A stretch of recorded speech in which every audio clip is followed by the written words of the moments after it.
Hello friends, எல்லாரும் எப்படி இருக்கிறீங்க? இது உங்கள் மணிமொழியின் கதை களஞ்சியம். உங்களோட ஹெட்ஃபோன்ஸை மாட்டிக்கோங்க. உங்கள் கண்களை மூடி இந்த கதையில் வர கதாபாத்திரங்களை கற்பனை பண்ணிக்கோங்க. உங்களுக்கு ஒரு நல்ல கதை படிக்கிற அனுபவத்தை நான் கொடுக்க ட்ரை பண்ணுறேன். இது வரைக்கும் நம்ம சேனலை நீங்கள் சப்ஸ்கிரைப் பண்ணலைன்னா சப்ஸ்கிரைப் பண்ணிக்கோங்க. பிடிச்சிருந்தா லைக்கும் தட்டிடுங்க. இப்போ வாங்க கதைக்குள்ளே போகலாம்.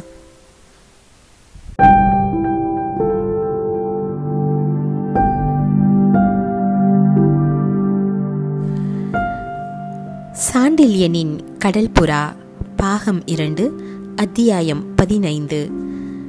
நடனமாடினாள்.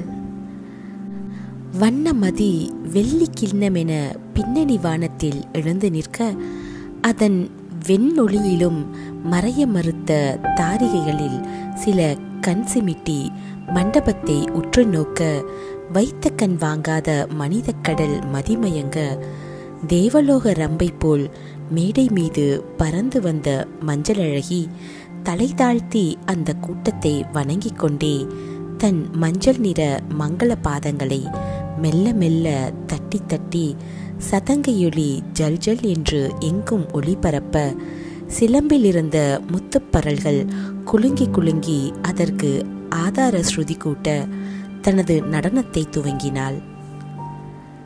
திக்குகள் நிர்மலமாயிருந்தன. எதிரே இருந்த மனித கடலுக்கு புறம்பே இருந்த அலைக்கடல் கூட தனது அலைகளின் சத்தத்தை பெரிதும் அடக்கிக் கொண்டு அந்த வண்ணமயிலின் கால் தாளத்துக்கு சரியாக அலைகளை தரை மீது சர்சர் என்று தாக்கிக் கொண்டிருந்தது. அவள் மென்மையான பாதத்தின் அசைவினால் ஏற்பட்ட சதங்கை, சிலம்பு இவற்றின் இன்னிசை ஒலிகள் மட்டும் பின்னணி வாத்தியங்களின் லேசான ஸ்வரஜாலங்களுடன் இழைத்து இழைத்து மேலெழுந்து நாத பிரம்மத்தை எங்கும் பரப்பத் தொடங்கின. மஞ்சள் அழகியின் நடனத்தின் சொகுசை, இன்பத்தை சற்று பலமாக தொட்டாலும் கெட்டுவிடக்கூடிய புஷ்ப இதழ்கள் போன்ற பாத விரல்களின் மென்மை தன்மையை உணர்ந்து கொண்ட பின்னணி வாத்தியங்கள் சுகத்தின் இருப்பிடமாக மிக மெதுவாக சப்தித்தன. காமேலான் என்று சொர்ணர் தீவினர் அழைத்து வந்த அந்த நடனவாத்திய கோஷ்டியில் பெரும் தாளங்கள் இருந்தன. மிருதங்கத்தை விட பெரிதும் பலமானவையுமான சரும வாத்தியங்கள் இருந்தன. புல்லாங்குழல் இல்லாவிட்டாலும் அதை போல் துவாரங்களுடைய நீல குழல் வாத்தியங்கள் இருந்தன. இவை அனைத்துக்கும் தலைமை வகித்து வழிகாட்ட ஒற்றை தந்தி வாத்தியம் ஒன்றும் இருந்தது. இத்தனை நாள் தோல் வாத்தியங்கள் சேர்ந்தும் அவற்றை கையாண்ட பின்னணி இசைப்பாளர்கள் அவற்றிலிருந்து கடுகளவும் இல்லாத சுகமான நாதங்களையே எழுப்பினார்கள். சுகசுகா மிருதங்க தாளமு என்று பிற்காலத்தில் தியாகராஜர் சங்கீதத்தில் சுகத்தின் அவசியத்தை குறிப்பிட்டு, தாளமும் சரும வாத்தியங்களும் கூட சொகுசாக இருக்க வேண்டும் என்று வற்புறுத்தியதற்கு முற்கால அத்தாட்சியாக விளங்கின அந்த பின்னணி வாத்தியங்கள். மஞ்சள் அழகி மேடை மீது பறந்து வரும் முன்னே அங்கு தோன்றிவிட்ட பின்னணி வாத்தியக்காரர்கள் பெண் குரலில் அதிக கருத்துக்கு தக்க ஸ்ருதி அமைத்து மேல் சட்ஜத்தில் பாதி வாத்தியங்களையும் நேர்கீழ் சட்ஜத்தில் மற்ற பாதி வாத்தியங்களையும் சுருதி கூட்டி ஒலிக்க விட்டதால் கீழே பூம் பூம் என்ற சரும வாத்தியங்களின் ஆதார நாதமும் மேலே தந்தி வாத்தியமும் நீள்குழல் வாத்தியங்கள் தாள வாத்தியங்கள் இவற்றின் கிண்கிணி ரீங்கார சத்தமும் கலந்து கிளப்பி நானாவித ஸ்வரஜாலங்கள் கடற்கரை பூராவையும் ஆக்கிரமித்து கொண்டன. அப்படி எங்கும் பரவி நின்ற நாத வெள்ளத்தின் அபூர்வ சக்தியால் இழுக்கப்பட்ட தேவ அரம்பை என மேடை மீது மஞ்சள் அழகி வந்தாள். வணங்கினாள். பாதசர ஒளிகளை கிளப்பினாள். அந்த ஒளிகள் மெல்ல மெல்ல கிளம்பின. கிளப்பி காற்றில் பறந்து வந்தன, வந்து புகுந்தன, பரவின எதிரே இருந்த மனித இதயங்களில், சித்தங்களில். காதுகள் மார்க்கம்தான், அனுபவம் இதயத்துக்கும் சித்தத்துக்குமே என்ற தத்துவம் அனைவருக்கும் புரிந்தது. நாதத்துக்கு பேதமில்லை. கொள்ளையரையும் கோட்டை காவலனையும் அங்கிருந்த நல்லவர் பொல்லாதவர் அனைவரையும் அது ஆட்கொண்டது. அந்த கூட்டம் முழுமையும் நாதத்தின் வசப்பட்டது. சதங்கையொலி அனைவர் சித்தத்திலும் ஜல் ஜல் என்று ஒலித்தது. திடீரென்று துவங்கிவிட்ட அந்த நடனத்தை கண்டதும் சில வினாடி பிரமித்து நின்று விட்டான் இளைய பல்லவன். அந்த பிரமிப்பு அந்த சில வினாடிகளுக்கு பிறகும் மாறாது அவன் மனத்தை பரிபூர்ணமாக பற்றி கொள்ளவே பல்லவர்மன் காலடியிலே உட்கார்ந்து மேடை மீது நிகழ்ந்து கொண்டிருந்த அற்புதத்தை கவனித்துக் கொண்டிருந்தான். நடன உடையில் மஞ்சள் அழகி மோகனாகாரமாக விளங்கினாள். நடன உடைக்காக அவள் பிறந்தாளா, அவள் பிறக்கப் போகிறாள் என்பதை அறிந்தே அந்த நடன உடை சிருஷ்டிக்கப்பட்டதா என்பதை நிர்ணயிக்க முடியாத வண்ணம் அத்தனை அமைப்பாகவும் பிரமிக்கும்படியாகவும் அவளை பற்றி நின்றது அந்த உடை. பாரத நாட்டில் அணியப்படும் நடன உடை போன்றதல்ல அது. ஆனால் முழுவதும் வேறு நாட்டு உடையாகவும் அது தெரியவில்லை. பாரதத்தின் அமைப்பு ஓரளவு புகுந்து நின்றது. அதில் மட்டுமல்ல, அந்த பின்னணி இசையிலும் பாரதம் உறைந்து கிடந்தது. பாரதத்தின் நாகரீகம் ஆத்மாவாக இருந்தது. உடலில்தான் சிறு வித்தியாசங்கள். ஆனால் அந்த வித்தியாசங்களிலும் ஒரு புதுமையும் இன்பமும் இருந்தது. மஞ்சள் அழகியின் சின்னஞ்சிறு இடையை கொஞ்சம் கூட அனுதாபமில்லாமல் இறுக பிடித்திருந்த பட்டாடை பாவாடை போல் கீழே பாய்ந்து சென்று பாதங்களுக்கு 2 சாண்களுக்கு முன்னதாக நின்றுவிடவே அவள் பாதங்கள் மட்டுமின்றி அழகிய கணுக்காலும் ஆடு சதையின் அடிப்பாகமும் கண்ணுக்கு புலப்பட்டு கொண்டிருந்தன. இடுப்புக்கு மேலே இடைஞ்சலிரண்டின் மீது தாவிச் சென்ற மெல்லிய மேலாடை அவள் இடது தோள்வழியே பாய்ந்து வர அதன் கடைசி பாதத்தை மஞ்சள் அழகி தன் இடது கையை வளைத்து ஏந்தி நின்றாள். தலையின் அழகிய குழல்களை அணைத்து நின்றது வெண்மையான கற்கள் வைத்த கிரீடம் ஒன்று. அந்த கிரீடத்திற்கு மேலே படிப்படியாக எழுப்பப்பட்ட குழல் கொண்டையை மும்முறை வலம் வந்தது முத்து மாலையொன்று. அந்த முத்து மாலைக்கு கீழிருந்த கிரீடத்தின் முகப்பிலிருந்து இழுத்து விடப்பட்டிருந்த சல்லாவினின் மெல்லிய சின்னஞ்சிறு சீனத்து செம்பட்டு ஒன்று கிரீடத்திலிருந்து புறப்பட்டு அவள் அழகிய வலது தோளில் தொங்கி தடவி கொண்டிருந்தது. அவள் பழைய கால முறைப்படி மார்புக்கு கச்சையே அணிந்திருந்ததால் அவள் கழுத்தும் மார்பின் ஆரம்பமும் மயக்கமான காட்சியை தந்தன. கரங்கள் தோளிலிருந்து திறந்தே கிடந்தன. கைகள் இரண்டிலும் கல்வளையல்கள் பல மின்னிக் கொண்டிருந்தன. அவள் அணிந்திருந்த ஆபரணங்களும் சரி, ஆடைகளும் சரி, அவள் ஒவ்வொரு அழகையும் பூர்ணமாக எடுத்து காட்டிக் கொண்டிருந்தன. அவள் கழுத்தில் அணிந்திருந்த நவரத்தன மாலையொன்று நீளமாக மார்பில் தொங்கி அவள் அசைய அசைய ஆசையுடன் அப்படியும் இப்படியும் அடையாளம் காட்டிக்கொண்டு அசைந்தது. ஆடவர் மதிமயங்க பெண்டீர் பொறாமை கொள்ள வைத்தது. அவள் பாதங்கள் மண்டப மேடையில் மெல்ல மெல்ல அசைந்தன.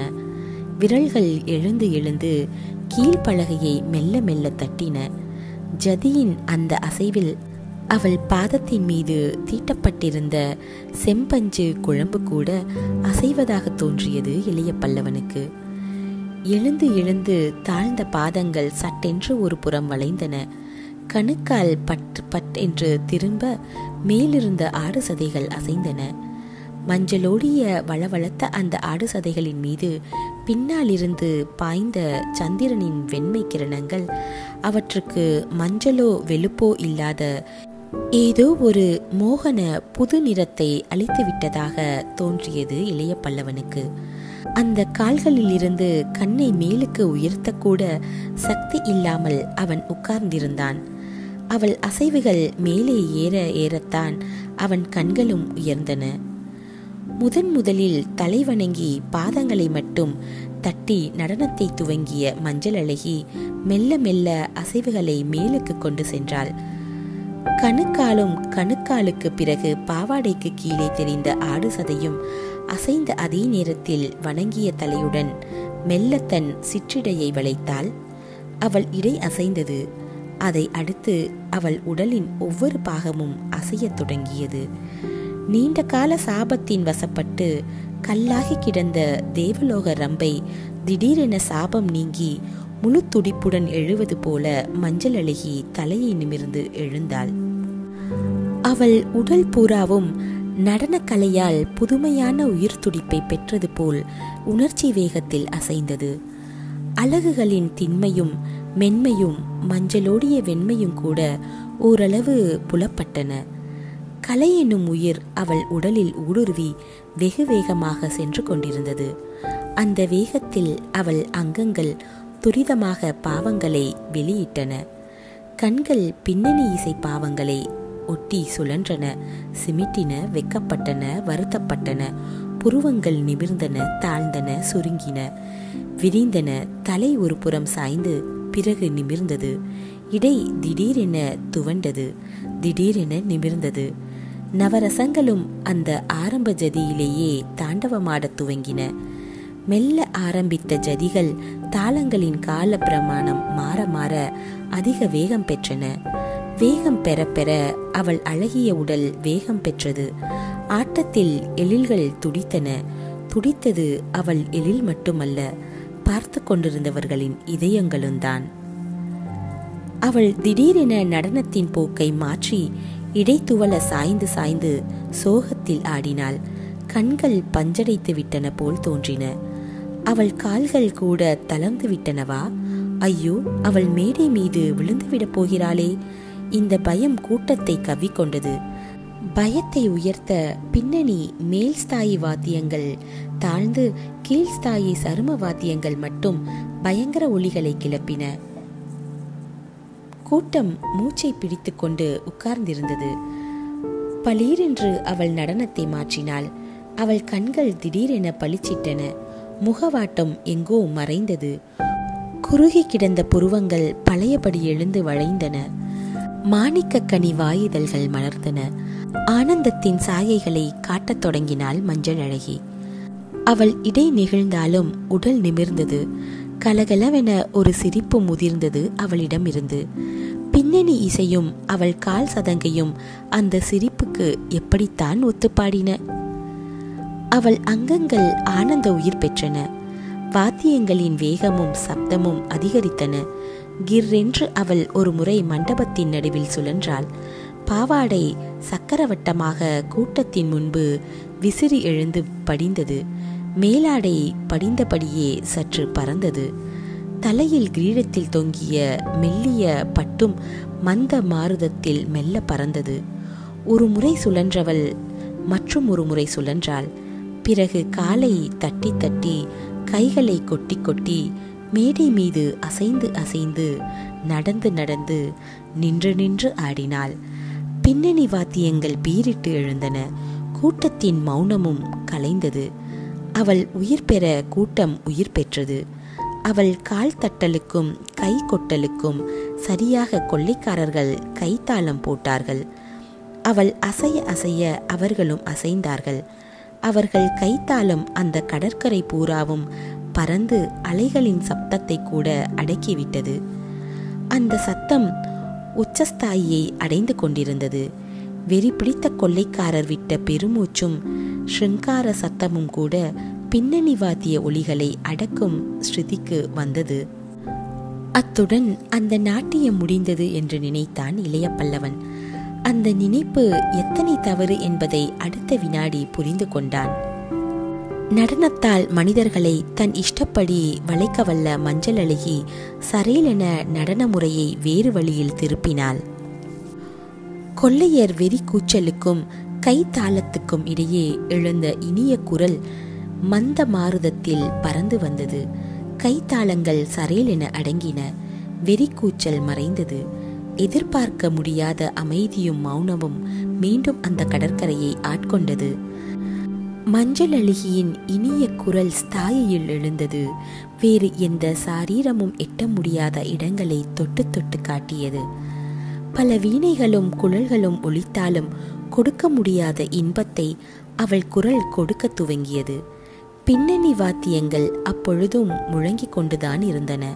ஆனால் மஞ்சள் அழகியின் குயில் குரலுக்கு முன்பு அவை இருப்பதாகவே தெரியவில்லை. மெல்ல மெல்ல அவள் மேல் ஸ்வரங்களை தொடத் தொடங்கினாள். மேல் சட்ஜத்தை தொட்டு அதற்கு மேலுள்ள பஞ்சமத்தையும் தொட்டாள். பஞ்சமத்தை தொட்டு மீள்வதே கஷ்டம். அந்த பஞ்சமத்தில் அவள் சாரீரம் வண்டு போல் ரீங்காரம் செய்து நீண்ட சஞ்சாரத்துக்கு இடம் கொடுத்தது. அவளது குயில் சாரீரம் இழைந்து இழைந்து குழைந்து மேலே ஏறியும் பெரும் நீர்வீழ்ச்சி போல் கம்பீரமாக விடுவிடு என்று கீழே இறங்கியும் இடையே பற்பல அற்புத புஷ்பங்களை வீசியும் பெரும் மயக்கத்தையே தந்தது. இளைய பல்லவனுக்கு புரியாத சுவர்ணத்தீவின் ராக பிரஸ்தாரத்தை சில நிமிஷங்களே செய்தாள் அவள்.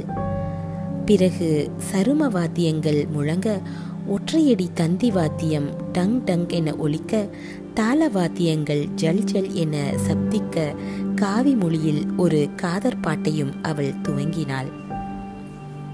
காவி மொழியை நன்றாக அறிந்த இளைய பல்லவன் அந்த பாட்டிலிருந்து அந்த நடனம் வாஜாங் பூர்ணா என்பதை தெரிந்து கொண்டான். வாஜாங் பூர்ணா பூர்ண கதை நடன முறையாகையால் பாட்டு புராணத்தை பற்றியதாயிருந்தது. சுபத்திரை அர்ஜுனனை நினைத்து ஏங்குவதாக இருந்தது பாட்டின் கருத்து. இராமாயண மகாபாரத கதைகள் வாஜாங்கின் அஸ்திவாரம் என்பதை அறிந்த இளைய பல்லவன் தனது நாட்டை நினைத்து பெருமிதம் கொண்டான். அடுத்த வினாடி நாடு மறைந்தது, பெருமிதம் மறைந்தது. நின்றது ஒன்றுதான், எதிரே இருந்த மஞ்சள் அழகியின் நடனந்தான் அது. சுபத்திரையின் வேதனையை திரும்ப திரும்ப பலவிதமாக ஆடிக்காட்டினாள் மஞ்சள் அழகி. அவளுக்கு தேறுதல் சொல்ல பக்கத்திரையிலிருந்து பல தோழிகளும் வந்தார்கள். நட்சத்திர கூட்டத்திடையே தவழ்ந்த முழுமதி என அவள் தோழிகளின் இடையே ஆடினாள் மஞ்சள் அழகி. அந்த அழகிய தோழிகளின் ஆறுதலையும் சகியாத அவள் காட்டிய பாவங்கள் கூட்டத்தின் இதயத்தை கரைத்து கொண்டிருந்தன. கடினமான இதயமுடைய கொள்ளைக்காரர் கண்களிலும் கற்பை பற்றி அதிகமாக கவலைப்படாத அவர்கள் துணைவிகள் கண்களிலும் துக்க நீர் பெருக்கோடியது. அத்தனை அழகாக ஆடினாள் அவள். அவள் சாய்ந்து சாய்ந்து துக்கித்து துக்கித்து பாடி பாடி எதிரே திரும்ப திரும்ப கைகளை நீட்டினாள். பரந்தாமன் எங்கே என்று ஆகாயத்தில் கண்களை வீசி பரிதவித்தாள். அவள் கண்கள் மீண்டும் இளைய பல்லவனை பார்த்தன. கரங்களும் அவனை நோக்கியே நீண்டன. இளைய பல்லவன் இதயம் படபடத்தது. சரும வாத்தியங்கள் அந்த படபடப்புக்கு ஆதாரம் தருவன போல் டமடமவென மெல்ல சப்தித்தன. மதியை அடியோடு இழக்கும் நிலைக்கு வந்துவிட்டான் இளைய பல்லவன். திடீரென அவள் சோக கீதம் மகிழ்ச்சி கீதமாக மாறியது. கண்ணன் வந்துவிட்டதாக சுபத்திரை அபிநயித்தாள். சற்றே வெக்கம் காட்டினாள்.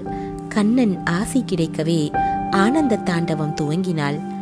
மேடையில் அவள் சுழன்றாள், சுற்றி சுற்றி ஓடினாள், ஆடினாள், பாடினாள், பறந்தாள், தோழிகளை கட்டித் தழுவினாள், தலையை நிமிர்த்தி முத்துப்பற்கள் தெரிய நகைத்தாள். பின்னணி வாத்தியங்கள் சப்தித்தன.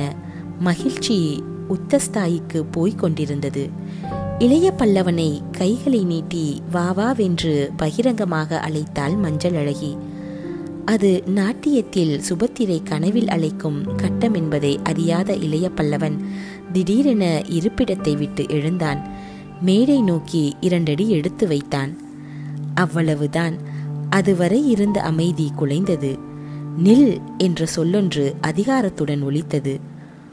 சொல்லுக்குடையவன் பலவர்மனா என்று திரும்பி பார்த்தான் இளைய பல்லவன். பலவர்மன் ஆசனத்தில் பேசாமல் அமர்ந்திருந்தான். அவனுக்கு பின்னால் பயங்கர தோற்றத்துடனும் பார்வையுடனும் 4 நின்றிருந்தார்கள். அவர்களில் ஒருவனிடம் இருந்த கத்தியும் அடுத்த வினாடி இளைய பல்லவனை நோக்கி வெகு வேகமாக பறந்து வந்தது. 15ஆம் அத்தியாயம் முடிவு பெற்றது.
குரல்கள்.